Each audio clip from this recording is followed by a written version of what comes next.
Hello everyone, my name is Anjali Sinha and welcome to the channel Global Vidyapeeth, जहां आज मैं आई हूं आपको क्लास 8 के सब्जेक्ट साइंस यानी कि विज्ञान के बारे में बताने।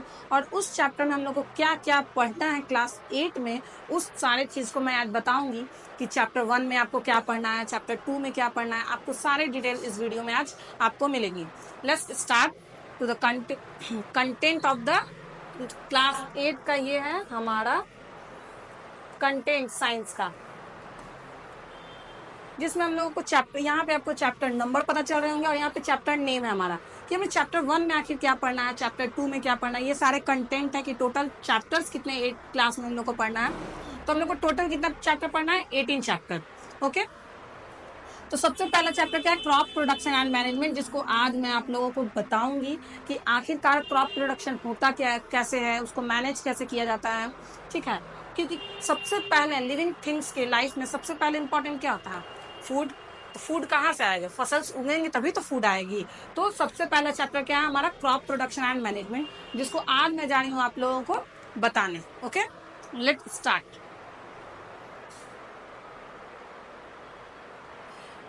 क्रॉप प्रोडक्शन एंड मैनेजमेंट, इसका हिंदी क्या हुआ? फसल की उत्पादन, फसल उत्पाद कैसे किया जाता है और उसको मैनेजमेंट और उसका प्रबंधन कैसे किया जाता है। यानी कि हम लोग जानते हैं कि फसल को ग्रोन करना पड़ता है, तो उसका प्रोडक्शन कैसे होता है, इस चैप्टर के थ्रू हम लोग वो जानेंगे। और उसको मैनेज, यानी कि कोई भी चीज़ अगर सेटअप हम लोग करते हैं, ठीक है, अगर कोई by the way business he setup करता है तो उसको मैनेज करने के लिए हम लोगों को कुछ लोग चाहिए, कुछ टूल्स चाहिए, कुछ प्रोडक्ट्स चाहिए। वैसे ही क्रॉप्स को ग्रोन करने के लिए हम लोगों को क्या चाहिए?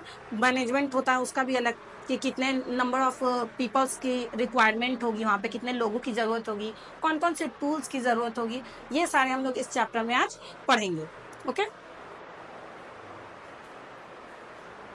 तो इस चैप्टर में हम लोग सबसे पहले शुरुआत करेंगे इंट्रोडक्शन से, यानी कि हमारा क्रॉप्स क्या होता है, क्रॉप्स का इंट्रोडक्शन लेंगे हम लोग।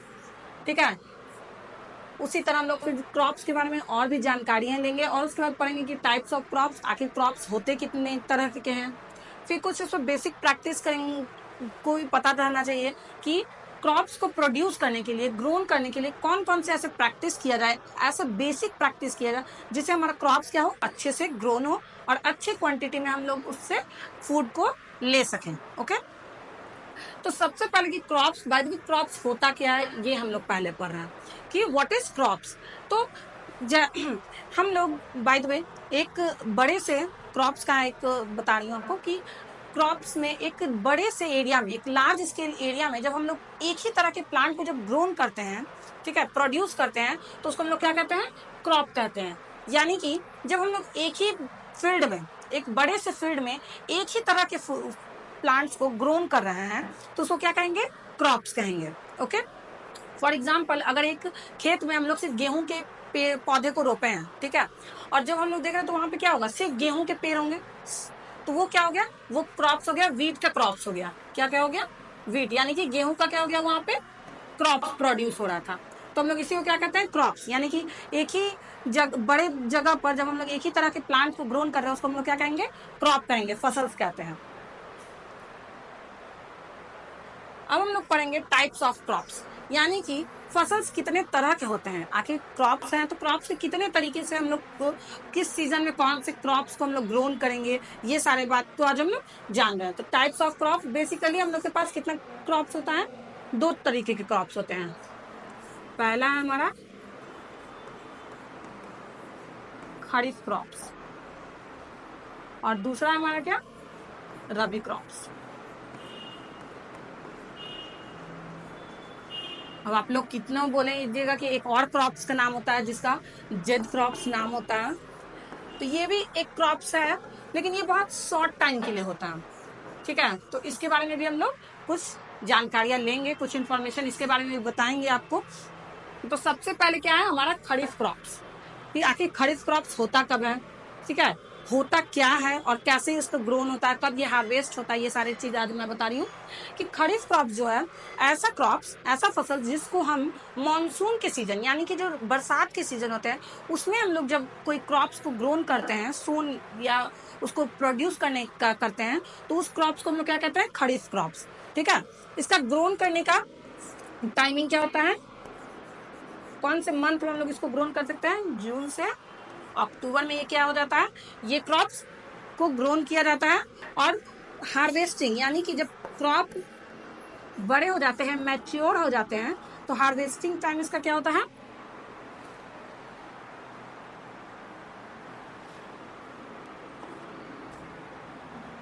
इसका हार्वेस्टिंग टाइम आप लोगों का है अक्टूबर से दिसंबर। ठीक है, अक्टूबर से दिसंबर।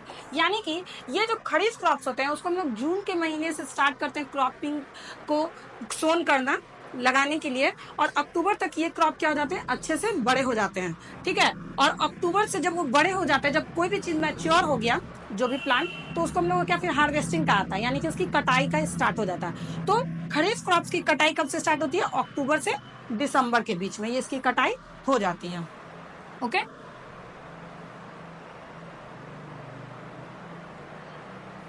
नेक्स्ट क्या था हमारा, रबी क्रॉप्स कि आखिर रबी क्रॉप्स क्या होती है। तो ऐसा क्रॉप्स, रबी क्रॉप्स में ऐसा क्रॉप जिसको हम लोग विंटर के सीजन में, यानी कि ठंड के सीजन में जो क्रॉप्स को हम लोग ग्रोन करते हैं, सोन करते हैं, यानी कि लगाते हैं, उसको हम लोग क्या कहते हैं, रबी क्रॉप्स। ठीक है, और इसका जो होता है ग्रोइंग टाइम, वो हम लोग का अक्टूबर से ही दिसंबर, यानी कि जिस टाइम खरीफ क्रॉप्स की कटाई स्टार्ट रहती है, हार्वेस्टिंग का टाइम जब होता है खरीफ क्रॉप्स की, उसके साथ साथ रबी क्रॉप्स की हम लोग सोन करना यानी कि ग्रोन करने का काम भी स्टार्ट कर देते हैं। ओके, और इसका जो हार्वेस्टिंग टाइम है ये कब से कब होता है, ये अप्रैल से स्टार्ट होता है और जून तक खत्म हो जाता है। ठीक है, यानी कि जो रबी क्रॉप्स का है उसका हार्वेस्टिंग, जब वो क्रॉप्स अक्टूबर से दिसंबर तक ग्रोन हो जाता है तो उसको मैच्योर होने में टाइम लगता है, तो अप्रैल तक वो मैच्योर हो जाता है, तो उसके बाद हम लोग इसका क्या करते हैं, हार्वेस्टिंग यानी इसकी कटाई शुरू कर देते हैं। ओके, आई होप आप लोगों को रबी क्रॉप्स और खरीफ क्रॉप्स के बारे में अच्छे से पता लग गया होगा। और जो थर्ड जो मैं बता रही थी आपको, वो क्या है, जेड क्रॉप्स।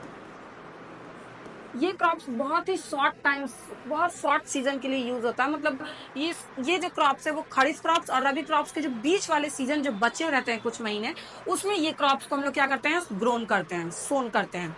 ठीक है, ये क्रॉप्स क्या होती है, गर्मियों के सीजन में लगाया जाता है, क्योंकि अप्रैल से पहले जो बीच का मार्च से मई के बीच में जो टाइमिंग कुछ बचा हुआ था, उसमें हम लोग क्या करते हैं, जेड क्रॉप्स को, उसमें इसकी ग्रोनिंग भी हो जाती है और कटाई भी तुरंत स्टार्ट हो जाती है। इस क्रॉप का एग्जाम्पल हो सकता है वाटरमेलन, मस्क मेलन,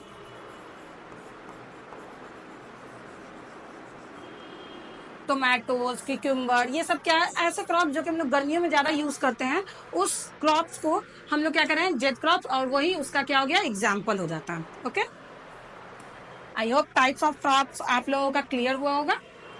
नाउ अब मैं थर्ड पॉइंट के आगे बढ़ रही हूँ कि basic production practice of crop production, यानी कि कुछ ऐसे बेसिक प्रैक्टिस होने चाहिए, क्योंकि क्रॉप को भी, फसल्स को भी उगाने के लिए कुछ ऐसे प्रैक्टिस होते हैं। ऐसा ही नहीं कि हम लोग कहीं भी कैसे भी क्रॉप्स को एक बीज डाल दिए तो वो क्रॉप्स हो जाएगा, नहीं, उसको भी, क्रॉप्स को भी प्रोडक्शन करने के लिए हम लोगों को बहुत तरीके के प्रैक्टिस करना पड़ता है, प्रिपरेशन करना पड़ता है हर चीज को करने के लिए। ठीक है, तो क्रॉप प्रोडक्शन में हमारा मेन 7 प्रैक्टिसेस होते हैं क्रॉप को प्रोडक्शन करने के लिए, यानी कि क्रॉप को ग्रोन करने के लिए। तो सबसे पहला हमारा पढ़ेंगे प्रैक्टिस में कि प्रिपरेशन ऑफ सॉइल, कि सॉइल की प्रिपरेशन। ठीक है, क्योंकि क्रॉप कहाँ पे हम लोग प्रोड्यूस करेंगे, मिट्टी में। ठीक है, तो सबसे पहले मिट्टी को भी तो तैयार होना चाहिए कि वो उसमें प्रोडक्शन हो सकता है या नहीं हो सकता है, इसकी जानकारी भी तो मिलनी चाहिए। कि हम लोग ऐसे ही किसी मिट्टी पर जाकर सिर्फ सीड को स्प्रेड कर लेंगे तो क्या वो वहां पे क्रॉपिंग हो जाएगा, वहां पे फूड ग्रोन कर जाएगा, बिल्कुल नहीं। क्योंकि मिट्टी में बहुत तरीके के होते हैं, कोई कोई मिट्टी आप देखिएगा वो बहुत बड़े बड़े हो जाते हैं, जिसमें बिग लम्प्स रहते हैं बहुत बड़े बड़े, तो उसमें हम लोग क्या करेंगे, अगर सीड डालते हैं तो वो नहीं हो पाता। तो इसी कारण सबसे पहले हम लोग को प्रिपेयर करना पड़ता है सॉइल को, यानी कि मिट्टी को तैयार करना पड़ता है। उसके लिए मिट्टी को हम लोग को क्या करना पड़ता है, सॉइल को लूज करना पड़ता है और टाइट करना पड़ता है। ठीक है, हम लोग को उसको क्या करना पड़ता है, थोड़ा सा उसमें लचीलापन लाना पड़ता है सॉइल में, ठीक है, मिट्टी में, ताकि वो क्या हो, सीड्स को अच्छे से एब्जॉर्ब करे, उसको मतलब अच्छे जगह पे, मतलब अगर हम लोग डाल रहे हैं तो वो वहीं पे रहे। ऐसा नहीं है अगर कोई मिट्टी में अगर लोग किसी ढेला में डाल देगा तो वो नहीं हो पाएगा। तो उसके लिए हम लोग मिट्टी को लूज और टाइट करना पड़ता है। ओके, इससे इसी प्रोसेस को हम लोग क्या कहते हैं, प्लगिंग। ओके, यानी कि जोतना। हम लोग सुनते हैं ना कि किसान लोग खेत जोत रहा था, तो खेत को जोतता किस लिए, ताकि क्रॉप्स उसका अच्छा से हो। ठीक है, तो प्लगिंग कर रहा था, सॉइल मिट्टी को जो है वो एकदम बना रहा था कि हाँ वहाँ पे क्रॉप्स अच्छे से हो। इसमें क्या होता है, जब हम लोग प्लगिंग, पहले लोग किस चीज से करते थे, होए यानी हल, ठीक है, कुल्हाड़ी, ये सब का यूज, हल, एक और होता था कुदारी जिसको हम लोग बोलते थे। वो सबसे क्या होता था, वो सबसे वो मिट्टी को ऊपर नीचे करते हैं, ताकि जो नीचे का न्यूट्रिशन है, मिनरल्स है, वो ऊपर की मिट्टी के साथ क्या हो जाए, घुल मिल जाए, और दोनों मिट्टी क्या हो जाए, तैयार हो जाए क्रॉप्स के लिए, प्रोडक्शन करने के लिए। ओके, आजकल तो बहुत तरीके के मशीन आ चुके हैं, जिससे हम लोग क्या करते हैं, मिट्टी को भी ये ट्रैक्टर के पीछे कुछ मशीन लगाकर देखे होंगे आप लोग कि खेत को जोता जाता है। वैसे ही पहले के लोग बैल के पीछे, जब कुछ हाथ का यूज कम हुआ तो फिर बैल के पीछे एनिमल का यूज करने लगे थे। तो वैसे ही उसी के हेल्प से हम लोग प्लगिंग स्टार्ट कर देते हैं, प्लगिंग करते हैं सॉइल्स में। ओके, नेक्स्ट आता है हमारा सोइंग, यानी कि जब मिट्टी का तैयार हो गया, जब हमारा मिट्टी अच्छे से तैयार हो गया है कि वहां पे प्रोडक्शन क्रॉप का कर सकते हैं, उसके बाद हम लोग को क्या चाहिए, सीड का सोइंग करने के लिए, है ना, यानी कि जो बीज है उसको रोपने के लिए। ठीक है, अब हम लोग एक बीज लिए और ऐसे करके ऐसे फेंक दिए, तो क्या वो मिट्टी में अच्छे से ग्रोन कर पाएगा? हम लोग को कितना पता है कि कितना, कौन सा सीड किसके साथ कितना कितना गया, नहीं पता होता है। तो उसके लिए क्या होता है, हम लोगों को सोइंग अच्छा से करना पड़ता है, यानी कि जो बीज को बोने का काम होता है वो अच्छे से किया करना चाहिए। ठीक है, तो उसके लिए सबसे पहले हम लोगों को एक अच्छे क्वालिटी का सीड्स की जरूरत होती है, एक अच्छे इन्फेक्शन फ्री, ये सब जिसमें कुछ गंदगी ना हो, ऐसे सीड्स जो कि खराब ना हो, वैसे अच्छे क्वालिटी के हम लोग को सीड्स की जरूरत होती है। ठीक है, पहले के लोग जो सीड्स का था वो ब्रॉडकास्टिंग से करते थे। इसका सोइंग का भी बहुत सारा तरीका है। पहला हम लोग का था कि वो सुने हम लोग क्यारी बना देते थे, और उसमें क्या करते थे, बीज को रोप देते थे, या फिर जो भी रोपने का होता था उसको रोप कर क्रॉप को उसको करते थे। लेकिन सोइंग का भी एक अपना ये है कि उसको प्रॉपर,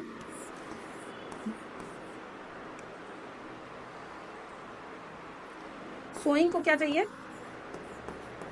प्रॉपर डेप्थ और प्रॉपर डिस्टेंस, यानी कि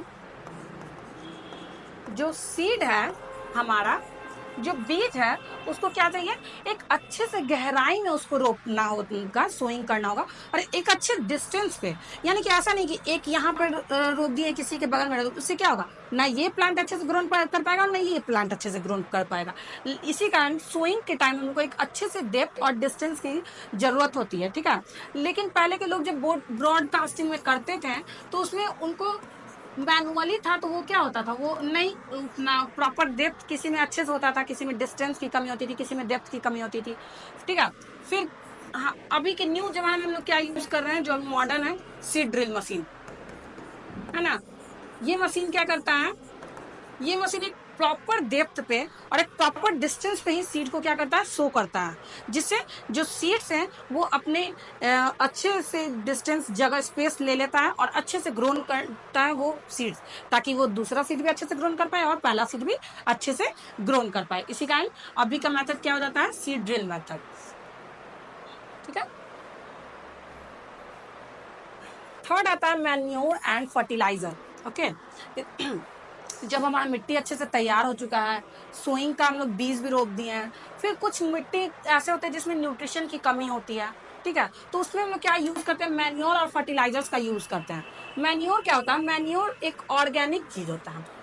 ठीक है, मैन्योर क्या है, ऑर्गेनिक सब्सटेंस है, यानी कि इससे किसी को कुछ नुकसान नहीं हो सकता। अगर ज्यादा मात्रा में दे, कम मात्रा में दे, तो इससे क्या होगा, नुकसान नहीं होगा। लेकिन जो फर्टिलाइजर्स होते हैं वो क्या होते हैं, इनऑर्गेनिक होते हैं।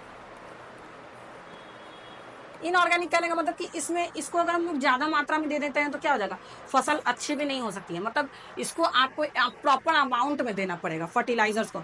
मैन्योर आपका कम हो ज्यादा हो उससे कुछ ये नहीं होता, क्योंकि ये ऑर्गेनिक होता है। इस किससे हो सकता है, फूड पल्प से, ये फ्रूट पल्प, वेजिटेबल पल्प, पील, ठीक है, जो फ्रूट ऐसे जिसके छिलके हो, फिर वेजिटेबल के छिलके हो गए, कोई डिकम्पोज सिस्टम, यानी जो ऐसा प्लांट्स, ठीक है, जो कि सड़ गिर जाते हैं तो वो सड़ जाते हैं, तो वो सब क्या करता है, वो सब ऑर्गेनिक होगा, ठीक है। ह्यूमन एक्सक्रिएटर यानी कि काउ डंग, ये सब होता है ना, ये सब क्या होगा, मैन्योर में आ गया, ये सब ऑर्गेनिक है। ये सब कुछ भी आपको कुछ भी आपको दिक्कत नहीं देगा क्रॉप्स में, वो अच्छे से मदद है। लेकिन फर्टिलाइजर्स क्या होते हैं जो इनऑर्गेनिक, जो कि फैक्ट्रीज में बनते हैं, वो क्या हो जाता है कि जब उसको अगर हम लोग प्रॉपर अमाउंट में नहीं देंगे, अगर ज्यादा अमाउंट में दे दिए तो वो क्रॉप्स को डिस्ट्रॉय भी कर सकता है। वो क्रॉप को डिस्ट्रॉय कर देगा कि वो कोई क्रॉप ऐसा हो कि बढ़े ना, जहाँ पे ज्यादा गिर गया। तो ये ठीक है, मॉडर्न के जिसको अच्छे से अमाउंट में यूज करना आता है उसके फर्टिलाइजर्स भी अच्छे हैं और मैन्योर्स का भी अच्छा है, ठीक है। फर्टिलाइजर्स में क्या होता है कि ह्यूमस नहीं होते हैं, ठीक है, ज्यादा। लेकिन ये मैन्योर में क्या होता है, ह्यूमस होते हैं। अब आता है हमारा इरिगेशन मेथड, यानी कि पानी, ठीक है। इरिगेशन का मतलब वो होता है जब क्रॉप्स को हम लोग प्रॉपर एक रेगुलर इंटरवल पे जब हम लोग पानी दे रहे हैं, ठीक है, इसको हम लोग कहते हैं इरिगेशन मेथड। जो हम लोग क्रॉप हो रहा है उसको एक रेगुलर अमाउंट में हम लोग को पानी भी देना पड़ेगा। ऐसा नहीं है कि हम लोग एक दिन में पूरा अच्छे से पानी दे दिए और उसको 10 दिन तक उसको पानी नहीं दिए, ठीक है। उससे क्या होगा, प्लांट को अच्छे से ग्रोनिंग अच्छे से नहीं हो पाएगा, वो बढ़ नहीं पाएगा अच्छे से। क्योंकि अगर हम लोग को आज प्यास लगा तो कुछ टाइम बाद फिर से तो हम लोग को प्यास लगेगा। ऐसा नहीं कि हम लोग एक साथ अगर एक बाल्टी तक पानी अगर पी ले रहे हैं तो फिर हम लोग 10 दिन तक पानी नहीं पियेंगे, ऐसा कुछ जरूरी नहीं है। तो वैसे ही प्लांट्स के साथ भी है, प्लांट्स भी एक लिविंग थिंग्स है, उसको भी एक प्रॉपर एक रेगुलर इंटरवल पे हम लोगों को क्या देना पड़ता है, वाटरिंग करना पड़ता है।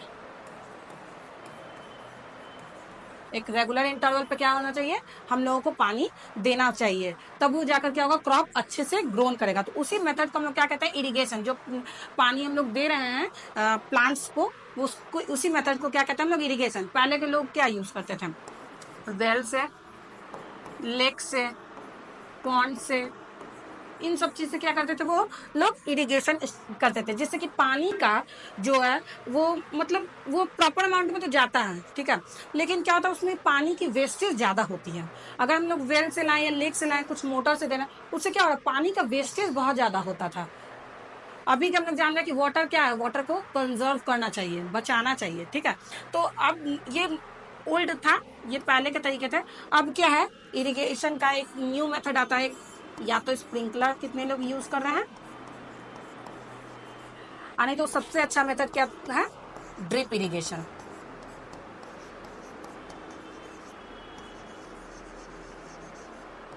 ठीक है।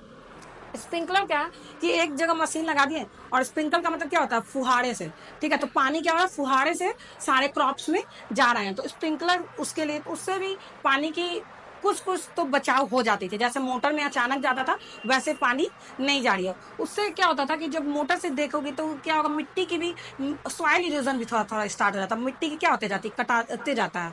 तो उससे क्रॉप्स को थोड़ी सी डैमेज होती थी। बट जब स्प्रिंकलर आया तो एक जगह मशीन लगा, वो फुहारे से जाने लगा, ठीक है। तो उससे भी होती थी पानी की पानी बर्बाद, लेकिन उतना नहीं होती थी जितना कि मोटर से होती थी। उस सबसे अच्छा मेथड क्या गया, ड्रिप इरिगेशन मेथड। ऐसा मेथड है, ये एक ऐसा मशीन है जो कि सिर्फ रूट, जो जैसे यहाँ पे बाय द वे प्लांट है, ये प्लांट हुआ हुआ, यहाँ पे प्लांट है, यहाँ पे कोई प्लांट है।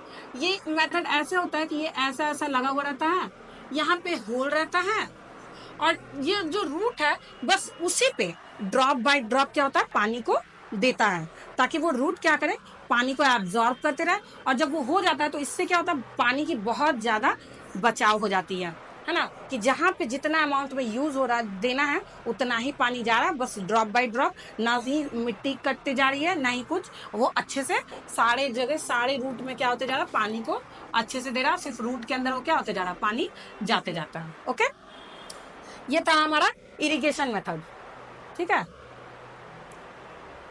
अब आता है क्या, protect crops from weeds. Weeds का मतलब क्या होता है, बताएगा वीड्स का मतलब क्या होता है?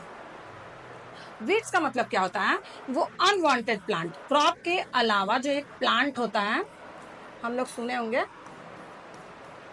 यानी कि देख रहे हैं यहाँ पे हमारा मेन फसल है और इसके नीचे नीचे छोटा छोटा छोटा छोटा छोटा छोटा ग्रासेस जो हो जाते हैं, इसको हम लोग क्या कहते हैं, वीड्स। यानी कि एक अनवांटेड अनडिजायरेबल प्लांट जो कि क्रॉप्स को क्या करते हैं, प्रोवाइड करते हैं, ठीक है, उसको क्या करते हैं, उसका मतलब उसका न्यूट्रिशन क्या हो जाता है कि वो वीड्स लेने लगते हैं, तो वो क्या करते हैं, उसको बहुत ज्यादा नुकसान देने लगते हैं, ठीक है, क्रॉप्स को, मेन जो क्रॉप्स होता है। अब उसके बगल में क्या हो जाएगा, छोटे छोटे छोटे छोटे अनवांटेड प्लांट आ गए, ठीक है, छोटे छोटे। तो वो क्या कर रहा है, जो मेन क्रॉप्स को हम लोग जो न्यूट्रिशन दे रहे हैं, जो सनलाइट आना चाहिए, जो वाटर देना चाहिए, वो क्या कर ले रहा है, वो जो वीड्स हो जाते हैं वो क्या कर लेते हैं, वो ले लेते हैं, ठीक है, वो न्यूट्रिशन ले ले रहे हैं, वो सॉइल से ये वाटर ले लेते हैं, सनलाइट ले लेते हैं, तो उससे जो मेन क्रॉप से इसको हार्म होता है, ये उतना नहीं बढ़ पाता जितना इसको बढ़ना चाहिए। इसी कारण हम लोगों को हमेशा अपने क्रॉप्स को वीड से बचाना चाहिए। इससे वीडिंग हम लोग कर सकते हैं, ठीक है। पहले के लोग यूज करते थे वो खुरपी, जिससे जब छोटे छोटे जो प्लांट्स होते थे उसको क्या करते थे, वो निकालते रहते थे, ताकि जो हमारा मेन क्रॉप है वो क्या अच्छे से बढ़ पाए, उसको सारा न्यूट्रिशन और वाटर ये सब अच्छे से अमाउंट में मिल सके। इस कारण हम लोग वो खुरपी का यूज करते थे। अब क्या हो जाता है, अब न्यू में एक मशीन आ जाता है जिसको हम लोग, जिसकी मदद से हम लोग क्या करते हैं, वीड्स को हटाते हैं, उसको प्रोटेक्ट करते हैं हम अपने क्रॉप्स को वीड से, न्यू मशीन्स के थ्रू। मॉडर्न चीज में बहुत सारे ऐसे क्या हो गया है, मशीन्स आ गए हैं जो कि हमारा टाइम बहुत ज्यादा बचाते हैं और अच्छे से वर्क भी हो जाता है। ओके, नाउ आया हार्वेस्टिंग, ठीक है। जब क्रॉप मैच्योर हो गया, यानी कि जब अच्छे से क्रॉप बन गया है, जब क्रॉप्स हमारा अच्छे से बड़ा हो गया है, मैच्योर हो गया है, तो उसके बाद क्या होगा, अब उसकी कटाई स्टार्ट होने लगती है ना। तो क्या होता है, जब सारे चीज अच्छे से हो गए हैं, मतलब क्रॉप हमारा अच्छे अमाउंट में बढ़ चुका है और अच्छे उसमें फूड्स, यानी कि उसमें उसका अच्छा अमाउंट में हम लोगों को मिलने लगा है क्रॉप्स, तो क्या होता है, उसका हार्वेस्टिंग टाइम आता है, यानी उसकी कटाई स्टार्ट होती है, ठीक है। तो जो क्रॉप्स को हम लोग काटते हैं उसी को हम लोग क्या कहते हैं, हार्वेस्टिंग, उसी को कहते हैं हार्वेस्टिंग टाइम, ठीक है। तो पहले के लोग क्या करते थे, उसे को मैन्युअली यूज करते थे।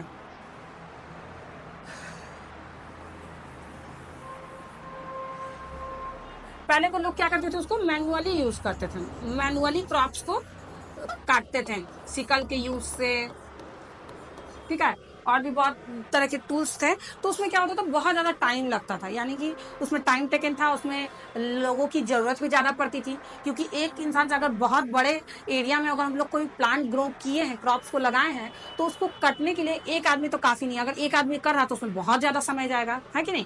तो इसमें मैनुअली बहुत ज्यादा टाइम लगता है। हाँ, अब क्या हो गया है, न्यू मॉडर्न वाले में बहुत सारे हार्वेस्टर आ गए हैं, हार्वेस्टर मशीन आ गए हैं, जिसमें क्या होता है, मशीन आ गया जो कि हम लोग का टाइम भी बहुत बचाता है और क्या करता है, अच्छे से पेड़ की कटाई भी हो जाती है, उसके साथ थ्रेसिंग भी एक साथ हो जाएगी। उस मशीन में के यूज से हम लोग थ्रेसिंग भी कर सकते हैं, ठीक है। थ्रेसिंग क्या होता है आगे मैं बताने वाली हूँ, बट इसके हार्वेस्टर में कुछ ऐसे कंबाइनर होते हैं जिसमें हम लोग क्या हो जाता है, थ्रेश ये हार्वेस्टर के साथ साथ थ्रेसिंग भी कर सकते हैं, ठीक है। तो हार्वेस्टिंग में क्या हुआ कि किसको बोलते हैं, जिसको हम लोग, जब हम लोग का प्लांट बड़ा हो रहा है, बड़ा हो चुका है, मैच्योर हो चुका है, अब उसकी कटाई का जब टाइम आता है, तो जो कटता है उसी को हम लोग क्या कहते हैं, हार्वेस्ट, ठीक है, हार्वेस्टिंग करना। तो पहले के लोग मैन्युअली करते थे सिकल से, अब मॉडर्न में हो गया, मशीन्स आ गए हैं, तो हार्वेस्टर मशीन्स है, ठीक है। अब आता है थ्रेसिंग, कि थ्रेसिंग क्या होता है। जैसे कि अगर पहले के लोग क्या थे कि जब हाथ से जो कटाई हो रहा है फसल की, तो उसमें क्या हो जाती है, जैसे वीट की ले लेते हैं, वीट क्या होता है, वीट, ये वीट है, ठीक है। तो वीट के ऊपर भी एक कवर होता है, देखे होंगे आप लोग, गेहूं के ऊपर भी क्या होता है, एक कवर होता है, जिसको हम लोग सीड कोट कह सकते हैं या फिर हस्क कह सकते हैं, ठीक है। तो वो क्या होता है, ये सब होते थे। जब मैनुअली इंसान कर रहा था तो उस टाइम क्या हुआ, वो तो काटते जा रहा है और वो रखते जा रहा है, तो उसके बाद क्या होता था, थ्रेसिंग का टाइम फिर आता था। जो लोग मैनुअली करते थे, कुछ सामान रखते थे, मतलब चौकी वॉकी, और उस पे क्या करते थे, लेते थे और उसको उससे पीटते थे, जिससे क्या होता था कि सीड्स अलग हो जाते थे और जो ये जो हस्क होते हैं वो क्या हो जाते थे, अलग होता है, ठीक है। थ्रेसिंग का मतलब यही होता है कि जब जो मेन क्रॉप्स में से जो सीड्स हैं उनको अलग करना और थ्रेसिंग ये हस्क को अलग करना, उसी को प्रोसेस को हम लोग क्या कर रहे हैं, थ्रेसिंग यहाँ पे आप लोगों को बता रहे हैं। तो जो वीट का ही ले लिए थे अभी बता रहे हैं, फिर आप राइस ले सकते हैं, ठीक है। और भी बहुत जैसे सीड्स में फिर मस्टर्ड ले सकते हैं, मस्टर्ड सीड जो सरसों देखे होंगे, राई, उसमें क्या होता है लोग उस पर थ्रेसिंग करते हैं, उसको पीटते हैं ताकि क्या हो, सीड सब अलग होते जाए और वो जो हस्क है जो भी और अलग होने वाला चीज है वो क्या हो, अलग होते जाए। तो उसी को हम लोग क्या कह रहे हैं, थ्रेसिंग यहाँ पे कह रहे हैं। ओके।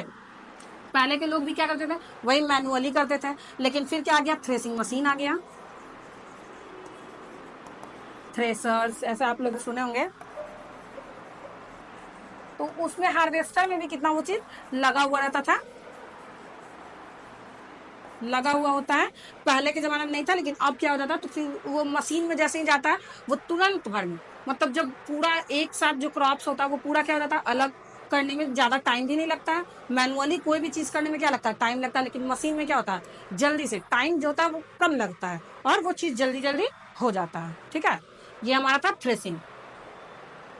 नाउ आया हमारा स्टोरेज, यानी कि जब क्रॉप्स अच्छे से हम लोग क्रॉप्स में क्या क्या किए, प्रिपेयर कर दिए सॉइल, जब सॉइल अच्छे से, मिट्टी अच्छे से बन गई, सब मिट्टी में हम लोग सारे चीज अच्छे से कर दिए, उसको तैयार कर दिए, उसके बाद हम लोग सोइंग किए, यानी कि बीज रोपने का काम स्टार्ट किए। जब बीज अच्छे से हो गया, अच्छे जगह से हम लोग उसको लगा दिए, फिर हम लोग उसमें मैन्योर एंड फर्टिलाइजर यूज किए, उसको कुछ न्यूट्रिशन दिए। अगर सॉइल में कुछ न्यूट्रिशन कम होते हैं, मिनरल्स कम होते हैं, तो वो उसको हम लोग देने के लिए मैन्योर एंड फर्टिलाइजर्स का यूज करते हैं।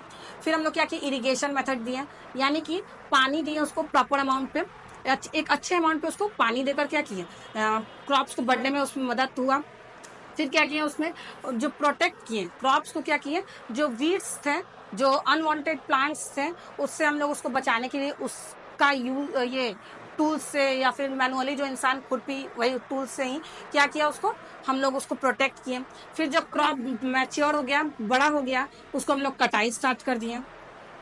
कटाई हो गया तो हम लोग सीड्स को और हस्क को अलग अलग किए थ्रेसिंग के मदद से। अब जब सारा चीज हो गया, जब हम लोग का सीड अलग हो गया, अब सोचिए एक फार्मर कितने बड़े जगह में हम लोग क्रॉप्स करता है, क्या वो एक जैसे ही क्रॉप्स को थ्रेसिंग से हटा, सीड्स अलग हुआ तो तुरंत वो सोल्ड हो गया, बेच दिए हम लोग उनको, नहीं। तो फिर क्या होता है, हम लोग उसको स्टोर करने के लिए भी हम लोगों को एक अच्छा जगह चाहिए होता है, एक उसको प्रॉपर चाहिए। हार्वेस्टिंग के टाइम ही हम लोग क्या देखना चाहिए कि वो जो सीड्स है वो अच्छे से ड्राई हो चुके हों, ठीक है, यानी कि सूख चुके हैं। अगर कोई मॉइस्ट रहेगा, कुछ भीगा हुआ रहेगा, तो उसमें क्या लग जाएगा, पेस्टिसाइड, माइक्रो ऑर्गेनिज्म, ये सारे चीज लग जाएंगे। तो उससे क्या हो सकता है, हमारा क्रॉप्स क्या हो सकता है, डैमेज हो सकता है ना, डिस्ट्रॉय भी हो सकता है। तो उसी कारण फिर हम लोग जब अच्छे से हार्वेस्टिंग टाइम ये सीड्स क्या होंगे, अच्छे से ड्राई होगा, तो उसके बाद हम लोग स्टोरेज टाइम, जो स्टोरेज के टाइम है उसको अच्छे से करेंगे। अगर पहले के लोग क्या थे कि घर में जब रखते थे, तो बड़े बड़े चीजों में जब हम लोग सीड्स को मतलब जो फ्रूट्स आए हैं, जो क्रॉप्स आए हैं, उसको रखें, तो उसमें ड्राई नीम लीव्स डाल देता था। क्या किए थे,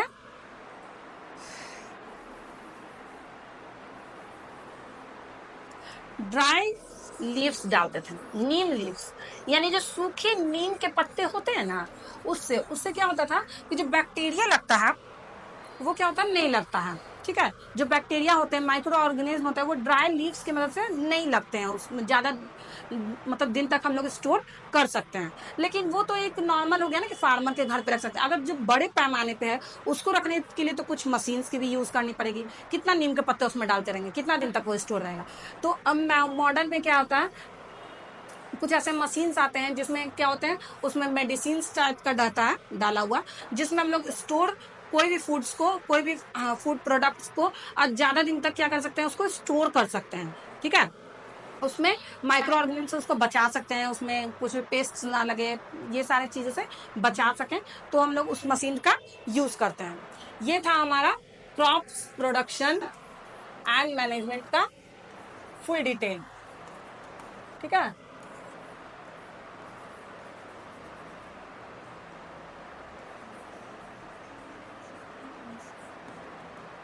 ओके, ये हमारा पूरा आपका चैप्टर था। अगर आप लोगों को ये वीडियो अच्छा लगा हो तो लाइक कमेंट सब्सक्राइब कीजिए, और अगर कोई भी दिक्कत हुआ हो तो कमेंट में जरूर बताइए, हम आपकी दिक्कत को अच्छे से खत्म करने की कोशिश करेंगे। Okay, thank you for watching this video.